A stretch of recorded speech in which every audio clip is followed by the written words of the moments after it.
DSP அப்படின்னா என்ன? Digital sound processor அல்லது ப்ராசஸிங் அப்படின்னா அதுதான் நீங்கள் லேப்டாப்பில் பார்த்துருப்பீங்க. ஏதோ வித்தியாசமாக வச்சவங்க ஏதோ பண்ணிட்டு இருப்பாங்க. இந்த வீடியோவில் வந்து பார்த்தீங்கன்னா டிஎஸ்பி அப்படிங்கிற வேர்டு வந்து பார்த்தீங்கன்னா அந்த எழுத்துக்கள் வந்து பார்த்தீங்கன்னா அதிகமாக நம்ம கார் ஆடியோஸில் கேட்டுட்ருக்கோம். ஸோ கரண்டாக என்கிட்ட நிறைய பேர் இதை டவுட்டாகவே கேட்டுட்ருக்காங்க. டிஎஸ்பின்னா என்ன? டிஜிட்டல் சவுண்டு ப்ராசஸர் அப்படின்னா என்ன? டிஜிட்டல் சவுண்டு ப்ராசஸிங் அப்படின்னா என்ன? ஸோ இது இவ்வளோ காஸ்ட்டு செலவாகுமா? இது நம்ம கண்டிப்பாக கார்களில் மாட்டணுமா? இப்படி நிறைய பேர் டவுட்டு கேட்குறாங்க. ஸோ அதில் கடைசி என்கிட்ட கேட்ட ஒரு டவுட் வந்து பார்த்திங்கன்னா டிஎஸ்பியை பற்றி பேசிக்காக எங்களுக்கு புரிகிற மாதிரி சொல்லிக் கொடுக்கலாமா அப்படின்னு சொல்லிட்டு நான் ஒரு கமெண்ட் பார்த்தேன். எனக்கு வாட்ஸ்அப்பில் வந்துருச்சு. அப்போது இந்த வீடியோவில் நமக்கு டிஎஸ்பி டிஜிட்டல் சவுண்டு ப்ராசஸர் அப்படின்னா என்ன, அது எப்படி வேலை செய்யுது அப்படிங்கிறத சிம்பிளாக பார்ப்போம். ரொம்ப டெக்னிக்கலாக போகாமல் சிம்பிளாக எல்லாருக்கும் புரிகிறத மாதிரி பார்க்கலாம். பொதுவாகவே நம்ம கார்லலாம் வந்து பார்த்திங்கன்னா ஒரு ஆடியோ சிஸ்டம் மாட்டோன்னா ஒரு ஹெட் யூனிட் வைப்போம். ஹெட் யூனிட்டுங்கிறது ஸ்டீரியோ. அதுக்கப்புறமா ஃப்ரண்ட்டில் 2 காம்பனண்ட் வைப்போம், பேக்கில் ஒரு கோஆக்சியல் போடுவோம், ஒரு சப்வூஃபர் வைப்போம். ஸோ அது வந்து நல்லா இருக்குமான்னு கேட்டால் நல்லா இருக்கும். ஓகேங்களா? பொதுவாக காரில் வந்து பார்த்திங்கன்னா 5.1 7.1 இந்த மாதிரி டெக்னாலஜிகளே கிடையாது. கார்னாலே ஸ்டீரியோ தான், ரைட்டு லெஃப்ட்டு மட்டும்தான் ஒர்க் ஆகும். ஸோ இதான் இப்போ வரைக்கும் இருக்கக்கூடிய கான்செப்ட். அப்போது நம்ம ஃப்ரெண்டில் வந்து காம்பனண்ட் ஸ்பீக்கர்ஸ் மாற்றோம். அதில் 2-வே மாற்றோம், 4-வே மாற்றோம். 2-வே காம்பனண்ட் அப்படிங்கிறப்ப ஒரு ஊஃபரும் ஒரு டியூட்டரும் வருது. 3-வே காம்பனண்ட் அப்படிங்கிறப்ப ஒரு ஊஃபர், ஒரு மிட் ரேஞ்ச், ஒரு டியூட்டர் வருது. அதாவது low range, mid range, full range. So இந்த கான்செப்டில் வருது. இப்போது நம்ம ஸ்டீரியோ அப்படிங்கிற கான்செப்ட்னா நிறைய எல்லாருக்குமே ஏதாச்சும் தெரியும். ரைட் அண்ட் லெஃப்ட்டு நமக்கு சாங்ஸுகள் மாறி மாறி கேட்குறத மாதிரி ஃபீல் ஆகும். ஸோ இதுதான் ஸ்டீரியோவுடைய ஒரு மேக்ஸிமம் அவுட்புட்டான குவாலிட்டி. இப்போது ரைட்டு லெஃப்ட்டு மட்டும் மாறி கேட்குறதுனால சரௌண்டிங்காக அப்படின்னு கேட்டிங்கன்னா அது ஒரு ப்ராப்பர் சரௌண்டிங் கிடையாது. பட் ரைட் லெஃப்ட்டு மாறி நமக்கு கேட்கும். இப்போது ரைட்டு லெஃப்ட்டு மாறி கேட்குறதுனால இது சரௌண்டு டெக்னாலஜி அப்படின்னு கேட்டிங்கன்னா அப்படி கிடையாது. ஸ்டீரியோ டெக்னாலஜியோடைய அவுட்புட் தான் அந்த ரைட் லெஃப்ட் நமக்கு மாறி கேட்குறது. அப்போது ஃப்ரண்ட்டில் காம்பனண்ட் போடுறப்போ அது டியூட்ரு தனியாக மேலே வைக்கிறோம், ஊஃபர் கீழே இருக்குது அப்படிங்கிறப்ப ஸோ இது சரௌண்டிங்காக ஒர்க் ஆகுதான்னு கேட்டிங்கன்னா கிடையவே கிடையாது. கண்டிப்பாக காம்பனண்ட் ஸ்பீக்கர்ஸும் சரௌண்டாக ஒர்க் ஆகாது. அதுக்கு வரக்கூடிய சிக்னலை வந்து 2 சைடும் பிரித்து கொடுக்குது. ஊஃபருக்கு தனியாகவும் டியூட்டருக்கு தனியாகவும் பிரித்து கொடுக்குதே வழியே அதில் வேறு சரௌண்டு டெக்னாலஜி எதுவும் வராது. 3-வேலையும் சேம் தான். ஸோ இந்த 2-வே டெக்னாலஜியும் 3-வே ஸ்பீக்கர்ஸ் எல்லாம் மாட்டிக்கிட்டாலும் நமக்கு ஃப்ரண்டில் டிரைவிங் சீட்லேயோ இல்லை கோ டிரைவர் சீட்லேயோ உட்காந்து போகிறப்போ நல்ல ஒரு குட்டான ஒரு ஆடியோ குவாலிட்டி நம்ம கேட்டுக்கிட்டு தான் இருக்கும். அப்போது இது ப்ராப்பரான ஆடியோ குவாலிட்டின்னு கேட்டால் கிடையாது. அது ஏன்னு பார்த்தீங்கன்னா நாம் மாட்டக்கூடிய ஹெட் யூனிட் இருக்குல்ல ஸ்டீரியோ, ஸோ அதனால எவ்வளவுக்கு அந்த ஆடியோவை ப்ராசஸ் பண்ணி தர முடியுமோ ஸோ அந்த அளவுக்கு தான் அதில் இருக்கும். இதெல்லாமே ஒரு பக்கம் இருக்கட்டும். ஸோ இப்போ டிஜிட்டல் சவுண்டு ப்ராசஸர், அப்போ நம்ம ஃபஸ்ட்டு பேசுனது எல்லாமே இருக்கட்டும், உங்களுக்கு புரிஞ்சிருக்குன்றக்காக தான் பேசணும் 2-வே 3-வே அப்படிங்கிறது. இப்போது ஃப்ரண்ட்டில் வந்து பார்த்திங்கன்னா 2-வே ஸ்பீக்கர்ஸ் போட்டிங்கன்னா ஃப்ரண்ட்டில் மட்டும் வந்து பார்த்திங்கன்னா 4 ஸ்பீக்கர்ஸ் வந்துடுது. லெஃப்ட்டில் 2 ஸ்பீக்கர்ஸ், ரைட் சைடில் 2 ஸ்பீக்கர்ஸ், ஐ மீன் டியூட்டரோட சேர்த்து சொல்கிறேன். 3-வே ஸ்பீக்கர்ஸ் போட்டோன்னு வைங்களேன். ஸோ ஃப்ரண்ட்டில் வந்து காம்பனண்ட் நான் சொல்லக்கூடியது ஃப்ரண்ட்டில் வந்து பார்த்திங்கன்னா 6 ஸ்பீக்கர்ஸ் வருது. ஓகேங்களா? அப்போது நம்ம 6 ஸ்பீக்கர்ஸ் ஒர்க் ஆகுது. அதுக்கு நம்ம ஸ்டீரியோலேருந்து வரக்கூடிய அவுட்புட்டு 2 தான். ஓகேங்களா? Front left, front right. So இந்த 2 சேனலும் தான் 6 சேனலாக நமக்கு இங்கே ஒர்க் ஆகுது. அப்போ இங்கே ஏதாவது ப்ராசஸிங் பண்ணியிருக்காங்களான்னா ஒன்றுமே பண்ணலை. இடையில ஒரு கிராஸ் ஓவர் மட்டும் மாட்டியிருப்பாங்க. அந்த கிராஸ் ஓவர் நான் சொல்லிட்டேன் அந்தந்த ரேஞ்சுக்கு தேவையான அவுட்புட்டை பிரித்து மட்டும்தான் கொடுக்கும். ஓகேங்களா? ஐ மீன் லோ ரேஞ்சை தனியாக பிரிக்கும், மிட் ரேஞ்சு தனியாக பிரிக்கும், ஃபுல் ரேஞ்சு தனித்தனியாக பிரித்து மட்டும்தான் கொடுக்கும். அங்கே சரௌண்டிங்கோ எந்த டெக்னாலஜியும் அது யூஸ் பண்ணாது. அப்போது நமக்கு வந்து பார்த்திங்கன்னா ஃப்ரண்டில் ஒரு 6 ஸ்பீக்கர்ஸ் மாட்டியிருக்கோம், 3-வே காம்பனண்ட்டு மாட்டிட்டோம். அப்படிங்கிறப்ப நம்ம சாங் கேட்குறப்போ ஒரு அலைன்மெண்ட் இல்லாமல் நமக்கு அந்த சாங்ஸுகள் ப்ளே ஆகிட்டு இருக்கும். ஓகேங்களா? ரைட் லெஃப்ட்டு நமக்கு மாறி மாறி கேட்ட மாதிரி இருக்கும். ஆனால் அது ஒரு அலைன்மெண்ட் இருக்காது. ஒரு டியூனடான ஒரு டியூன் செய்யப்பட்ட ஒரு அலைவரிசை நமக்கு அதில் கேட்காது. இதுதான். அப்போது ப்ராசஸர் போடுறதோடைய நம்ம டிவிஎஸ்பியை தான் ப்ராசஸர்னு சொல்லுவோம், சிம்பிளாக இருக்குது. அப்போ ப்ராசஸர் போடுறதுனால என்ன பெனிஃபிட்னு பார்த்தீங்கன்னா, இன்கேஸ் நீங்கள் ஃப்ரண்ட்டில் 6 ஸ்பீக்கர்ஸ் மாட்டுறீங்கல்ல, ஸோ அந்த 6 ஸ்பீக்கர்ஸும் ஐ மீன் 3-வேல 2 செட்டு, அந்த 6 ஸ்பீக்கர்ஸும் நமக்கு கேட்கக்கூடியவங்களுக்கு கரெக்டான வேவ் லென்த்தில் அல்லது ஃப்ரீக்குவன்சியில் கரெக்டான கேட்க வேண்டிய அளவில் நமக்கு கேட்குறத மாதிரி செட் பண்ணக்கூடிய டெக்னாலஜி தான் டிஎஸ்பி. நான் வந்து எல்லாருக்கும் புரியணும் அப்படிங்கிறதுக்காக இந்த மாதிரி சொல்கிறேன். டெக்னிக்கலாக நீங்கள் சர்ச் பண்ணிங்கன்னா அது வேறு வேர்ட்ஸுகள் இருக்கலாம்.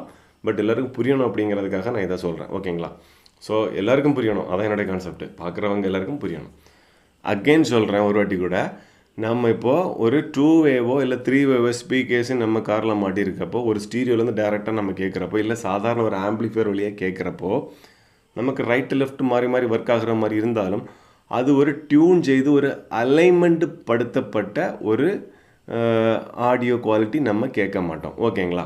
ஸோ ஸ்டீரியோலேருந்து பிரிஞ்சு வரக்கூடிய ஒரு டெக்னாலஜி மட்டும்தான் நம்ம கேட்போம். இப்போது ப்ராசஸர் மாட்டுறப்போ அங்கே என்ன நடக்குதுன்னு பார்த்தீங்கன்னா, நம்ம ஃப்ரண்ட்டில் 3-வே ஸ்பீக்கர்ஸ் மாட்டியிருக்கோன்னு வைங்களேன். அப்போது 6 ஸ்பீக்கர்ஸ் வரும். டியூட்டரோட சேர்த்து 6 ஸ்பீக்கர்ஸ் வருது. இந்த 6 ஸ்பீக்கரும் எந்த அலை நீளத்தில் ஒர்க் ஆகணும், அதாவது வேவு, ஒரு ஸ்பீக்கர்லேருந்து இருக்கக்கூடிய வேவ் இருக்குது இல்லையா, ஸோ இது எந்த அளவில் கேட்கணும், ஸோ எந்த சாங்ஸுகளுக்கு எந்த மாதிரி ஃப்ரீக்குவன்சியில் ஒர்க் ஆகணும் அப்படிங்கிறது எல்லாமே டியூன் பண்ணி செட் பண்ணி ஒரு ஃப்ரீக்குவன்சி ஒரு குறிப்பிட்ட அளவு ஃப்ரீக்குவன்சி தான் இந்த ஸ்பீக்கர்ஸ்லேருந்து வரணும் அப்படிங்கிறத செட் பண்ணி ஒரு அலைன்மெண்ட் பண்ணப்பட்ட ஒரு ஆடியோ சிஸ்டம் தான் அது. ஓகேங்களா? டிஎஸ்பி. இப்போ பார்த்தீங்கன்னா உங்களுக்கு புரியணும் அப்படிங்கிறதுக்காக தான் நான் இந்த மாதிரி பேப்பரில் வரைஞ்சி காமிக்கிறேன். ஸோ இது வந்து இப்போ கார்னு வச்சுக்கோங்க. இது வந்து ஃப்ரண்ட்டு ரைட்டு, இது ஃப்ரண்ட்டு லெஃப்ட்டு, இது ரியர் லெஃப்ட்டு, இது ரியர் ரைட்டு. ஓகேங்களா? 4 டோருக்கு 4 ஸ்பீக்கர். இப்போ நார்மலாக 4 ஸ்பீக்கர்ஸ் மட்டும் மாற்றோன்னு வைங்களேன். ஓகேங்களா? ஒவ்வொரு டோருக்கும் ஒவ்வொரு ஸ்பீக்கர்ஸ் வச்சு மாட்டுறோம். இப்போ கம்பல்லேருந்து வரக்கூடியது. ஸோ இது வந்து பார்த்திங்கன்னா ஸ்டீரியோ ஹெட் யூனிட் இங்கே இருக்குது அப்படின்னாக்கா இதில் 4 அவுட்புட் இருக்கும். ஓகேங்களா? இந்த 4 அவுட்புட்டும் நம்ம ஒவ்வொன்றில் கனெக்ட் பண்ணிக்கிடுவோம். கனெக்ட் பண்ணி இது ஒரு வழியாக கேட்போம். இது இல்லாமல் இதுலேருந்து வரக்கூடிய அவுட்புட் எடுத்து நம்ம ஆம்பிளிஃபையரில் கொடுத்து அது வழியாகவும் இந்த 4 ஸ்பீக்கர்ஸும் கேட்போம். இப்போது காம்பனண்ட் அப்படின்னு வந்துச்சுனாக்கா செட்லேருந்து வரக்கூடிய லைன் ஒரு கிராஸ் ஓவரில் ஏறும். அதுலேருந்து ஊஃபருக்கு தனியாக போகும், டியூட்டருக்கு தனியாக வரும். ஸோ அதே மாதிரி தான் இங்கே வரும். பார்த்துக்குங்க, வந்து டேரெக்டாக கிராஸ் ஓவரில் வரும், ஊஃபருக்கு தனியாக போகும், டியூட்டருக்கு தனியாக வரும். ஓகேங்களா? இப்போ இது ஒரு கான்செப்ட். இதில் வந்து பார்த்திங்கன்னா இந்த செட்டு தான் நான் ஃபஸ்ட்டு சொன்ன மாதிரி இந்த செட்டில் என்ன ஈக்குவலைசர் என்ன அவுட்புட்டு இருக்குதோ அது அப்படியே நமக்கு இங்கே ரெண்டு ஸ்பீக்கர்ஸ் எல்லாம் இந்த 4 ஸ்பீக்கர்ஸுக்கும் நமக்கு அவுட்புட் ஆகும். ஓகேங்களா? இது ஒரு கான்செப்ட். ஸோ இதுலேருந்து நம்ம ஆம்பிளிஃபையர் எடுத்தாலும் அதை கண்ட்ரோல் பண்ணக்கூடிய ஸ்டீரியோ தான் அதை ஃபுல்லாக ஆம்பிளிஃபையரை கண்ட்ரோல் பண்ணும். இப்போ ப்ராசஸர்னு எடுத்துக்கிட்டோன்னு வைங்களேன். ப்ராசஸரில் வந்து பார்த்திங்கன்னா இந்த மாதிரி பல டைப் ஆஃப் இருக்குது. இது வந்து பார்த்திங்கன்னா 4 சேனல். இது வந்து பார்த்திங்கன்னா 1 2 3 4 5 6 7 8 சேனல். ஓகேங்களா? அதுக்கப்புறம் இங்கே வந்து பார்த்திங்கன்னா 3 6 10 சேனல். இது இல்லாமல் 12 சேனல் வரைக்கும் இருக்குது. 20 சேனல் இருக்குது, 14 சேனல், அப்படி பல கான்செப்டுகள்லாம் இருக்குது. அப்போது இங்கே என்ன நடக்கும் அப்படின்னு பார்த்திங்கன்னா எல்லாத்துலேயுமே வந்து பார்த்திங்கன்னா சப்புக்கான ப்ரீ அவுட் இருக்கத்தான் செய்யும். ஓகேங்களா? எல்லா இதுலேயும் வந்து பார்த்திங்கன்னா சப்புக்கான ப்ரீ அவுட்டு கொடுத்துருப்பாங்க. சில கம்பெனிகள் வந்து பார்த்திங்கன்னா சப்புக்கான ஸ்பீக்கர் அவுட்டு டேரெக்டாக கொடுத்துருக்காங்க, ஊஃபர் அவுட்டு டேரெக்டாக கொடுத்துருக்காங்க. ஸோ மோஸ்ட் வந்து பார்த்திங்கன்னா இந்த மாதிரி சிக்னல் அவுட்புட் தான் கொடுத்துருப்பாங்க. அப்போது இப்போ நம்ம ஸ்டீரியோலேருந்து வரக்கூடிய அவுட்புட்டு நேரம் என்ன வாங்கிக்கணும்னா இந்த ப்ராசஸர் வந்து உள்ளே வாங்கிக்கணும். ஓகேங்களா? இந்த ப்ராசஸர் உள்ளே வாங்கி இது front left, front right, rear left, rear right. ஓகேங்களா? இந்த ப்ராசஸரில் பிரிக்கும். அப்போது இது வந்து கண்ட்ரோல் பண்ணது வந்து பார்த்திங்கன்னா செல்ல ப்ராசஸரில் மேனுவலாக அந்த கண்ட்ரோல்ஸ் வந்து கொடுத்துருப்பாங்க.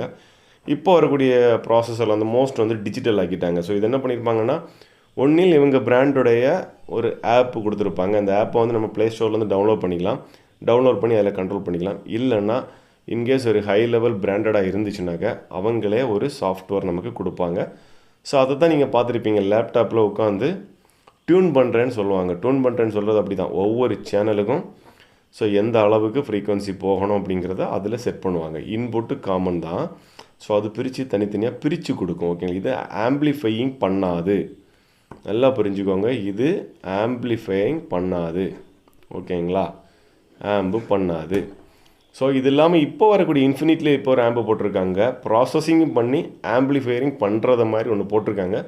ஸோ அது நான் இன்னும் யூஸ் பண்ணி பார்த்துட்டா நான் கண்டிப்பாக ரிவ்யூ பண்ணுவேன். ஓகேங்களா? 8 சேனல் ப்ராசஸர்னு பார்த்தீங்கன்னா ஸோ ஒவ்வொரு டோருக்கும் இதில் 2 சேனலாகவே வந்துடும். ஓகேங்களா? ஒவ்வொரு டோருக்கும் 2 சேனலும் பிரித்து வந்துடும். அதாவது லோ ஃப்ரீக்வன்சியும் ஹை ஃப்ரீக்வன்சியும் தனித்தனியாக பிரித்தே கொடுத்துரும். ஓகேங்களா? அதே மாதிரி இங்கே வந்து 10 சேனல், அது என்ன 10 சேனல் நீங்கள் ஃபீல் பண்ணலாம். ஸோ இங்கே வந்து பார்த்திங்கன்னா இது வந்து டியூட்டர். ஓகேங்களா? இது ஃப்ரண்ட் லெஃப்ட்டுன்னு வைங்களேன், டியூட்ரு. இது வந்து மிட்டு, இது வந்து லோ ஊஃபர். ஓகேங்களா? அதே மாதிரி இங்கேயும் டியூட்ரு, மிட்டு, லோ. அதே மாதிரி ரியரில் வந்து பார்த்திங்கன்னா டியூட்டரும் ஊஃபரும் தான், அதாவது ஹையும் லோவும். ஓகேங்களா? ஸோ இந்த மாதிரியும் ப்ராசஸர் ஆகும். ஸோ இதுக்கு ப்ராசஸிங் பண்ணியிருக்கிறது இந்த அவுட்புட்டு பண்ணியிருப்பாங்க, இந்த ப்ராசஸருக்கு வந்து இந்த அவுட்புட்டு பண்ணியிருப்பாங்க, இந்த ப்ராசஸர் வந்து இந்த அவுட்புட்டு பண்ணியிருப்பாங்க. ஸோ இவ்வளோ தான். இந்த ப்ராசஸர் என்ன பண்ணுது அப்படின்னு பார்த்தீங்கன்னா, கரெக்டான அலைநீளத்தை ஒவ்வொரு ஸ்பீக்கர்ஸுக்கும் டியூட்டருக்கும் தேவையான அளவுக்கு கொடுக்கும். ஓகேங்களா? ஸோ நான் ஃபஸ்ட் ஏற்கனவே சொன்ன மாதிரி இது வந்து ஆம்பிளிஃபையராக ஒர்க் ஆகாது. பட் இப்போ வந்து ப்ராசஸரும் ஆம்பிளிஃபையரும் சேர்த்து கொண்டு வர்றாங்க. ஸோ அது வந்துச்சுன்னா நம்ம கண்டிப்பாக ஒரு வீடியோவில் பார்க்கலாம்.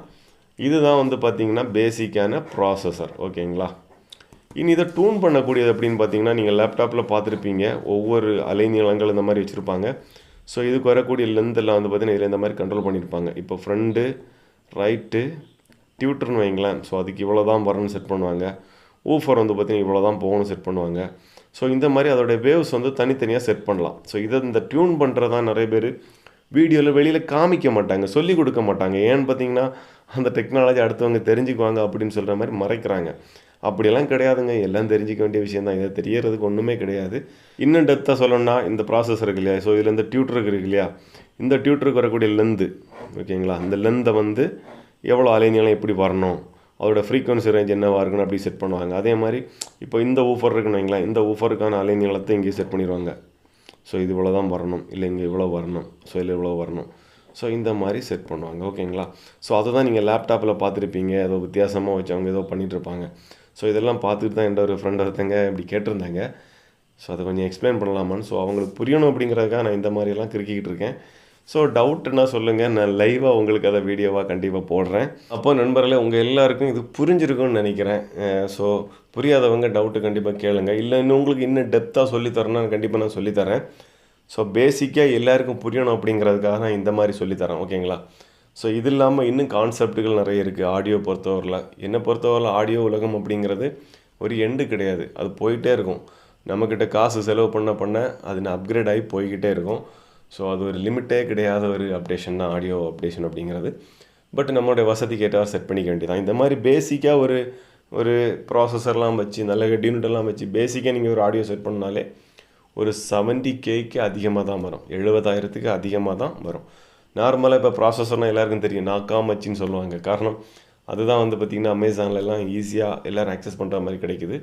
அது மட்டும் இல்லை, அதை டியூன் பண்ணுறது நமக்கு மொபைலில் ஆப் மூலமாக பண்ண கொடுக்குறாங்க. ஸோ அதனால் ஈஸியாக ரேட்டு கம்மியாக இருக்குது. அதான் மெயின் விஷயம். 10,000 அந்த ரேஞ்சு கிட்ட தான் இருக்குது. அதனால் எல்லோரும் என்ன நினைக்கிறாங்கன்னா ப்ராசஸர் அப்படிங்கிறது அதுதான் நினைக்கிறாங்க. ஸோ அதுவும் ஒரு டைப் ஆஃப் ப்ராசஸர் தான். அது இல்லாமல் ஹைஎண்ட் ப்ராசஸர்லாம் நிறைய இருக்குது. லட்சக்கணக்கில் வரக்கூடிய ரேட் வரக்கூடிய ப்ராசஸர்ஸ் எல்லாமே இருக்குது. ஸோ அதெல்லாம் கரெக்டாக ஒர்க் ஆகும். இன்னும் இது உங்களுக்கு டீப்பாக உங்களுக்கு புரியணும்னா நான் இன்னொரு எக்ஸாம்பிள் சொல்கிறேன். ப்ராசஸர் என்ன பண்ணுதுன்னு பார்த்தீங்கன்னா, இப்போ நார்மலாக நம்ம வீடுகளெல்லாம் ஹோம் தேட்டர்ஸ் யூஸ் பண்ணுறோம் இல்லையா, டிவிலேருந்து ஒரு அவுட் எடுத்து நம்ம ஒரு ஆக்ஸ் பின் வழியாக கொடுப்போம். ஓகேங்களா? ஆக்ஸ் பின் வழியாக கொடுத்துட்டு அதை நம்ம 5.1 அவுட்டாக யூஸ் பண்ணுறோம். சரி தானே?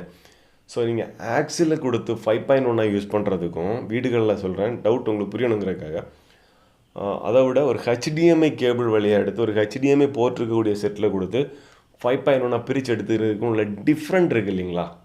ஸோ அந்த டிஃப்ரெண்ட்டு உங்களுக்கு இந்த ப்ராசஸர் போட்டாலும் இருக்கும். இதுதான் பேசிக், உங்களுக்கு தான் எல்லாருக்கும் புரியணும். இன்னும் புரியணுங்கிறதுக்காக தான் நான் இதை சொல்கிறேன்.